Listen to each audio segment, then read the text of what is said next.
Well, the young smoker, yeah, now that was a very important piece of work for me. That was a study of children, boys actually, because girls didn't smoke enough at the time, in a sample of schools. So it was a national representative sample of young people. I think it was 11 to 15 year olds, I can't quite remember.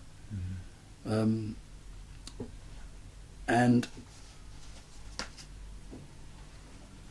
what I brought to bear on it, with McKennell's help, but very much I think was my contribution, was to use psychological measures of attitude measurement, the semantic differential, to actually study the image that young people had of the smoker and the non-smoker, alongside what they themselves would like to be, their ideal self, and what they saw themselves to be, their actual self. So using ideas of identity, but how they perceive the identities of others, like young people who smoked or young people who didn't smoke. And that proved extremely productive in showing what it was in smoking that would appeal to teenagers, because the amount smoked was hardly anything. It was 1 cigarette a week defined a smoker. But that was enough, rather like back in the sexual behaviour thing, to establish in the kid's mind that they smoked. And that could be linked to all sorts of other things in their behaviour, and things like their educational achievements, their social class, all this kind of stuff. And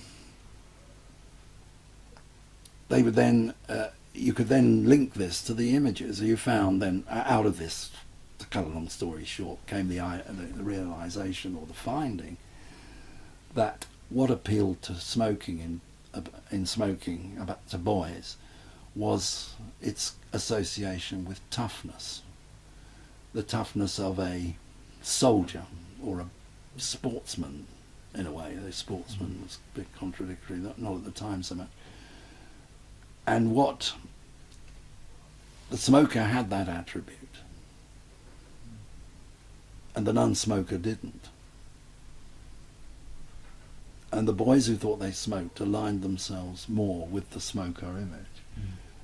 The other thing that appealed to them was an idea of growing up and being sophisticated and therefore a party goer and all the rest of it.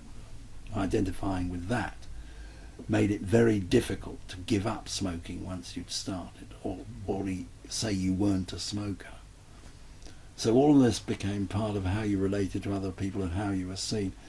And ironically, this toughness appealed across the board in school. It was the outside social life, the youth culture operating outside the school. These were the values which could be really in conflict with the kind of school values where young people had to play the game of actually being what the schools expected. And part of that, of course, particularly with the pressure of parents, was educational achievement to succeed on that front. So you had this difficult balance of having to kind of operate in these different worlds and sustain your identity in all of them. And smoking was attractive both to the achievers and the non-achievers to a degree, because it actually gave you an attribute that most young boys value. But the other side of all this, just to complete the story, was this was very useful information in approaching young people and framing the appeals to them to not smoke or to give up smoking if they did. But you had to get into government the whole health campaign, which this was meant to feed, smoking and health, would then be informed by and guided by knowledge of this identity kind of work that was going on inside the groups you wanted to influence, youth culture outside the school and the youth culture inside the school.